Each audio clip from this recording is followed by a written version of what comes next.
Hey folks, it's Shane Getson here, the MLA for Lexington and Parkland, and I'm in downtown Seba Beach. So if you haven't been out here, you definitely need to come out from the city and take a drive out in God's country.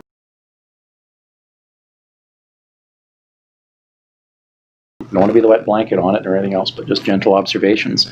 You know, when I was in Knighton Junction, we used to play against Seba Beach. Like, that was one of the things. And coming here was a big thing because Knighton's pretty small too, you know, right. Highway 16 and everything else, and kind of similar structure, I guess, where you've got the surrounding communities. But coming back here as an MLA and then going to a place where I played basketball and volleyball as a kid, and then having that hard dialogue about the school closing. Mm-hmm. Like, that really hit home. And to know that it was a vibrant, thriving community. You know, you had the coal side of things out there for a number of years in the power generation, and you had tons of access people coming through Seba to go to the beach. I mean, Seba Beach. Yeah. Having that dock and getting out there and seeing the flow of it to where it's kind of stagnated a bit now. Mm-hmm. What are your thoughts? Like, what are some of the things going on that we can do better as a community to really tell the story and get people accessing the lake? And I'm going to couch that a little bit with Wadman has a problem with too many people hitting the lake on that side. Do you have the same flow of traffic over here, or what's going on there? No, we absolutely don't. We've encountered growth in our area with the RV park. Okay. So we have a lot of people from, you know, the cities and around. They come as far as from Calgary as well to stay at the parks too. And so we've encountered a little bit of an attitude of, we have a problem with this growth within our village. Okay. So they're kind of pushing on the fact that this is our community, so we don't want to be overrun.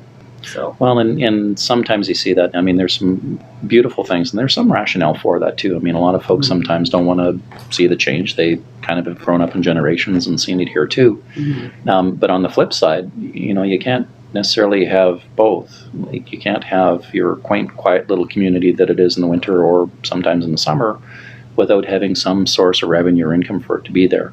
Mm-hmm. And there's that responsible development is what it comes down to. So it's not unique just to Seba Beach. You know, I've seen that in other areas. And in my prior life, when I pipelined, was all across North America, and you'd see that same story, both in Canada and the U.S. Yeah. And oftentimes what happens is a bigger conglomerate or a bigger town comes in, or like a Walmart as an example, and just gobbles up everything. Yeah. So it might seem like the best thing and the convenience to have your small town until somebody else bigger moves in and eats your lunch. Yeah. So what I would offer for those folks is you can have both. You have that sustainable community only if you have responsible development. Mm-hmm. And again, best kept secrets, no secret at all. It's like that person sitting on a pile of gold and you never sell it or see it, or it's not valued. Yeah. So you're sitting on a gold mine here from what I see. Yeah. When I look at other areas and regions, if I was to show off Lake Wadman, I could think of Sylvan Lake and how it's growing around the area. I'm not saying this will become Sylvan Lake, but you're sitting on, you know, a community of 1 million people that you're arguably 45 minutes to an hour away from. Yeah. And to want to keep it just tight as if it itself, I mean, that's a crying shame. You'll just see more businesses closing, you'll see more services gone, and then you'll reduce yourself down to a row of houses maybe along the beachfront, and that's it. Yeah. And to me, that's a crying shame. Yeah. Because when we start talking economics and we're talking, you know, about the economic relaunch, it's about growing the region. It's about what we can do as a province, not your own little backyards anymore. Can't have that luxury anymore. This is what happens. So you got to grow it. You got to look at what you do symbiotic. There's folks driving all the way in from Calgary to come up here and hang out at the beach and build that. That's the kind of story you want. Yeah. So you look at amalgamating or bringing both worlds in together.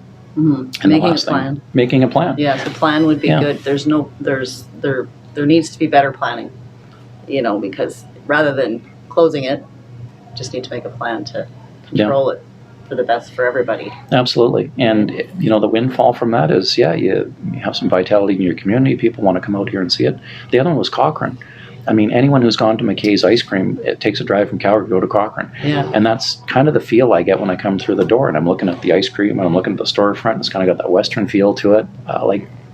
These are such quaint, charming little things. Yes. So I could probably go on for hours talking about this. We'll probably shoot some video around your store and give folks an idea, but a representation of it. Yes. But for everybody out there, do yourself a favor. Stop into Seba Beach. Come to the store.